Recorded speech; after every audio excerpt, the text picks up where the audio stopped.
Automatiser la création de design dans la suite Affinity, c'est possible grâce à Affinity Designer et Affinity Publisher, et je vous montre tout de suite comment faire dans ce nouveau tuto. On se retrouve après l'intro.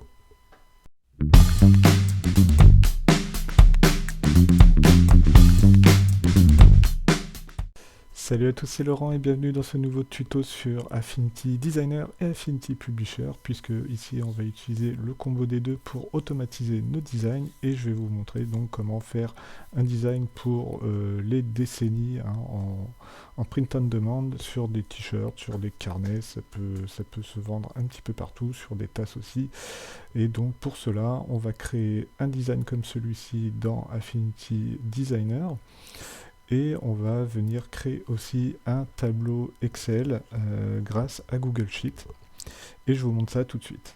Donc on se retrouve sur mon Google Sheet, le Google Sheet de WoDesign Effect, où je vous ai déjà partagé un document dans un tuto de mémoire. Et donc sur la première ligne, je vais venir écrire l'âge et l'année de naissance. Et ensuite, je vais mettre donc l'âge, le premier, 10, et donc là je vais créer un design pour 2022, on va anticiper un peu, donc ça veut dire que le premier il est né en 2012, hop là, et donc ensuite pour les 20 ans, on va mettre, pour les 20 ans, il est né en 2002, et ouais, ça nous rajeunit pas. Et donc ensuite, je vais prendre ces deux lignes, les deux premières lignes, les deux premières cellules, et je vais venir les dupliquer jusqu'à l'âge que je souhaite avoir. Donc là ici on ne va pas aller trop loin, on peut aller jusqu'à 100 ans. On n'est pas obligé d'aller jusqu'à 100 ans, j'ai du mal à croire qu'on a des t-shirts aux personnes qui ont 100 ans, mais on peut le faire, hein, pourquoi pas, quitte à automatiser les choses. Et ensuite on fait pareil, on sélectionne les deux premières cellules de l'année de naissance, et on descend jusqu'au 100 pour avoir en face la bonne année qui correspond. Donc normalement, si vous avez 30 ans en 2022, ça veut dire que vous êtes né en 1992. Normalement, c'est bon, c'est ça. Ensuite, votre fichier, vous allez le télécharger en Microsoft Excel et vous allez venir le sauvegarder ensuite dans votre dossier d'automatisation que vous avez créé précédemment sur votre ordinateur. Donc ensuite on se retrouve sur Affinity Designer et on va commencer par créer un design assez simple, assez rapide pour le mettre sur des t-shirts. Et donc ensuite on va utiliser l'outil texte artistique pour tout ce qui ne sera pas automatisé même. Donc ça va être les textes qui ne vont jamais bouger. Donc là par exemple on avait mis les meilleurs sont nés en nana. Donc on va mettre les meilleurs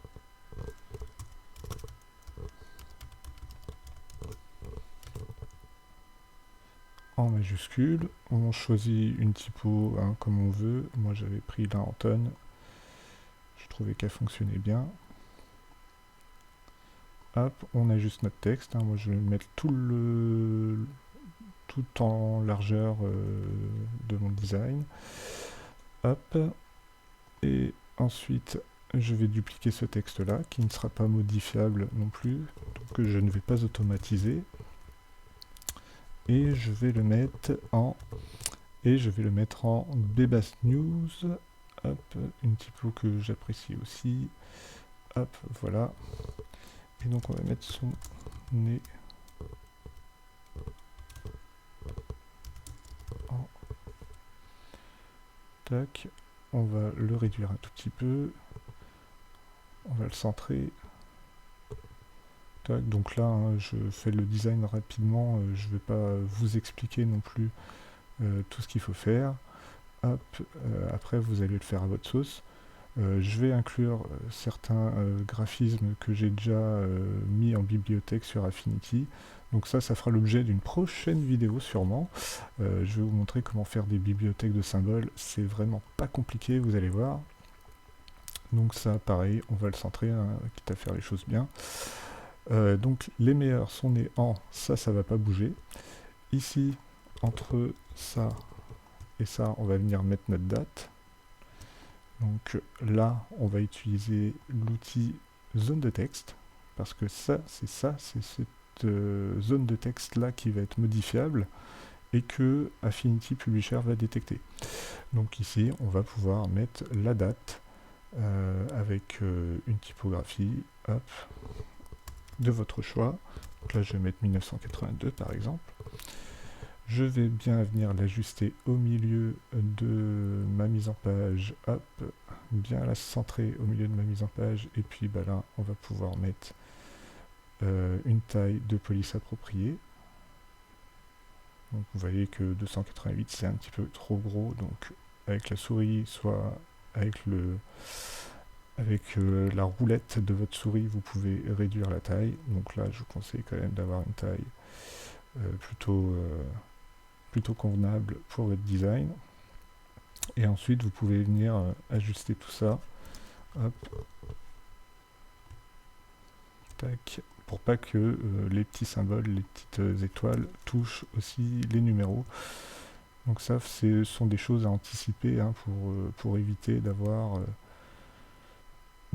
une surprise à l'automatisation et d'avoir à refaire un design et de reperdre du temps. Donc les meilleurs sont nés en 1982. Donc 1982 ici, vous voyez que j'ai un petit œil rouge, ça veut dire que j'ai du texte en trop. Donc là, en effet, il y avait un espace, donc faites attention à ça. Voilà. Et ensuite, on va pouvoir se mettre aussi un texte modifiable pour l'âge de la personne. Donc ici, quand on est né en 1982, on a 40 ans en 2022. Donc là, on va mettre 40. Voilà. On va remettre le en tonnes. Donc là, pareil, vous centrez, vous faites ce que vous voulez de votre typographie. Tac. Et vous l'agrandissez correctement, convenablement, j'ai envie de dire. Voilà, histoire que ça soit lisible ensuite sur le t-shirt. Et donc moi j'ai mis 40 ans d'excellence. Tac, voilà. Là on a quelque chose de pas mal, hein. Vous voyez que tac, on va pas trop chipoter hein, non plus. 40 ans d'excellence et hop là.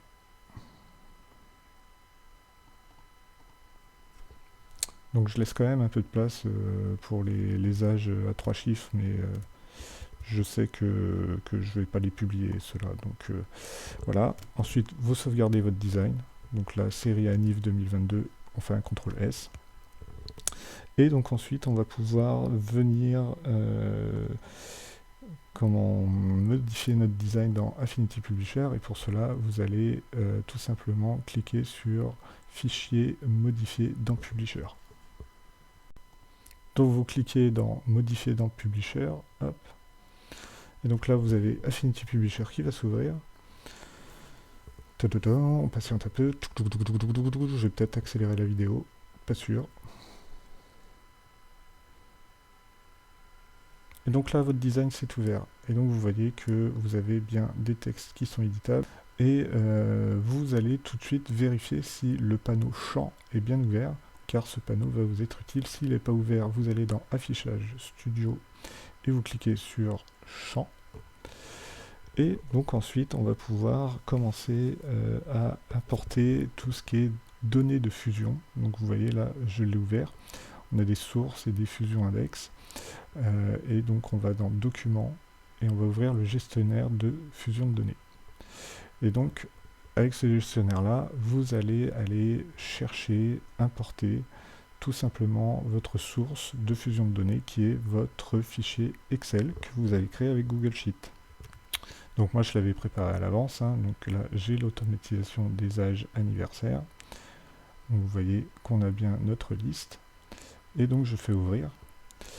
Et donc là, vous pouvez constater que votre fichier est bien pris en compte par Affinity Publisher. Et vous pouvez cliquer sur l'aperçu avec enregistrement pour voir ce que vous êtes en train de faire. Hop, vous gardez bien cette fenêtre-là de côté et bien ouverte. Et ensuite, vous allez sur Fusion de données. Donc vous allez sur Fusion de données. Et vous voyez que l'onglet que j'avais ouvert fusion de données, il y a un autre onglet juste en dessous qui est fusion de données avec le nom de votre fichier Excel. Hop, on va agrandir un peu. Et donc la première ligne qui est affichée, donc l'âge et l'année de naissance. Donc le 10 et le 2012 qui sont les premières années qu'on a mis dans notre fiche. Et donc on va pouvoir ici aller sélectionner notre petit fichier ici. On va pouvoir sélectionner notre 1982 et double-cliquer sur la ligne dans votre champ qui correspond à l'année de naissance. Et donc vous voyez que le 2012 est mis et entré très facilement dedans. On va faire pareil pour l'âge, on double-clique dans notre cadre, dans notre zone de texte. Et donc là, on vient double-cliquer dans notre zone de champ, hop, dans notre panneau champ, sur l'âge. Et donc là, le 10 est mis. Donc vous n'avez pas fermé donc, cette petite fenêtre de fusion de données. Et heureusement, parce que celle-ci, vous allez voir que maintenant, vous allez pouvoir venir générer un document rapidement grâce à cette fenêtre là. Donc vous cliquez ensuite sur générer et tada, magie, la magie d'Affinity Publisher. Vous voyez qu'il nous a créé tous les designs dans un seul document, un nouveau document. Donc moi je vous conseille quand même de les vérifier parce que comme vous pouvez le voir ici, le 100 par exemple, eh ben, il n'est pas forcément lisible. Hop, donc ça vous demande un léger décalage, un léger retravail. Ça dépend vraiment des designs. C'est pour ça que moi je vais rarement à 100 ans, parce que bon, offrir un t-shirt à 100 ans, c'est pas terrible. Et donc vous voyez que là, on a toutes les années qui sont faites. C'est juste magnifique. Et on fait bien de vérifier, parce que le 2002, vous voyez qu'il passe pas. Il demande un petit ajustement dû à ma typo. Donc là, je vais ajuster avec la petite roulette. Et ça passe nickel. Un petit coup de roulette et hop, c'est reparti. Donc là on a nos designs, on va maintenant pouvoir les exporter, donc avec un fichier exporté ou CTRL ALT MAJ plus S. Et on va exporter en PDF et je vais vous expliquer pourquoi, car le PDF va pouvoir, déjà on va mettre un PDF prêt pour l'impression, voire même pour l'impression en 300 dpi, donc on aura quelque chose de top qualité. On va l'exporter donc dans notre dossier. Il va s'appeler série Aniv. Hop. On fait enregistrer, oui. Donc là il est exporté. Vous vérifiez bien que vous avez tous vos designs dans le PDF. Donc là c'est le cas. On a tous nos designs. Hop, et on va retourner sur Affinity Designer pour automatiser l'export en PNG. Donc nous voici sur Affinity Designer et on va commencer par ouvrir notre PDF. Donc notre PDF, comment on va faire pour l'ouvrir? Eh bien on va tout simplement le glisser de notre fenêtre Windows à Affinity Designer. Donc là on est sur ma fenêtre, hop, je prends mon document PDF et je le glisse dans Affinity Designer. Et donc vous voyez que là j'ai l'option de PDF qui me demande ce que je veux faire, et donc je vais lui dire de charger toutes les pages. Quand il va charger toutes les pages, il va me créer normalement un plan de travail pour chacune des pages. Donc on clique sur OK. Et donc là vous voyez que j'ai des plans de travail qui sont créés pour toutes mes pages. Donc ça veut dire que je vais pouvoir sûrement tout exporter en PNG. Mais attention, il y a encore un fond blanc. Donc pour éviter d'avoir ce fond blanc, il vous faut configurer le document. Donc vous allez dans configuration du document, fichier configuration du document, ou vous cliquez directement sur ce bouton, tac, et vous allez dans couleur et vous cliquez sur arrière-plan. Et donc là aussi, grosse magie, tous les fonds sont devenus transparents.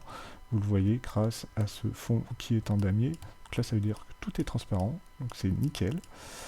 Et donc ensuite, on va pouvoir utiliser l'export persona, qui est tout simplement le module de gestion d'export par lot.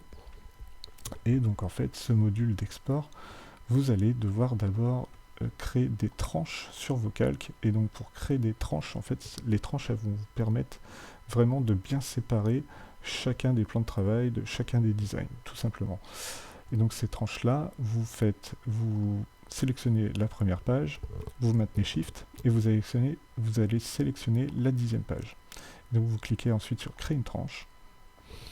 Et donc là, vous voyez que chaque plan de travail a bien une tranche de fait, puisque maintenant on a du bleu qui apparaît tout autour. Ensuite, vous allez sur Tranche, donc le petit panneau tranche qui est à côté des calques, et vous sélectionnez bien toutes les pages. Donc là, normalement, elles devraient toutes être cochées puisque vous les avez sélectionnées précédemment. Et ensuite, vous cliquez sur Exporter les tranches. Hop. Donc là, on est dans le dossier où on va exporter nos tranches. On fait exporter. Le logiciel travaille. Tadam, tadam, tadam, tadam, tadam, tadam, tadam, ça charge, ça charge, ça charge, ça charge, ça charge. Et normalement, si on va vérifier dans notre fenêtre Windows, nous avons bien tous les designs qui sont là. Vous voyez, ils sont nommés page 1, page 2, page 3, page 4.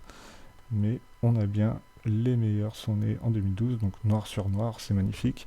Dites-moi en commentaire si c'est con de ne pas voir du noir sur du noir, mais c'est le cas. Moi je le vois bien à mon écran, dites-moi si vous ne le voyez pas, mais je vous assure que c'est bien exporté. Et j'en ai pour preuve l'ouverture d'un des fichiers.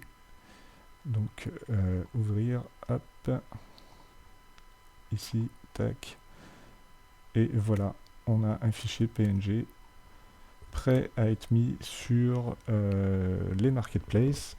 Et c'en est tout pour ce petit tuto sur Affinity Designer et Affinity Publisher. Vos designs sont prêts à être transférés sur les marketplaces, donc bravo à vous si vous êtes arrivé jusque là, si vous avez mis en application ce tuto, si vous l'avez mis en place, et je vous remercie grandement de m'avoir suivi dans mes explications, et pour me remercier du travail accompli, n'hésitez pas à me laisser un petit like, un partage, un petit commentaire, et je vous répondrai avec plaisir dans les commentaires. C'était Laurent sur la suite Affinity, je vous dis à plus et bonne publication sur les marketplaces en print on demand. Ciao.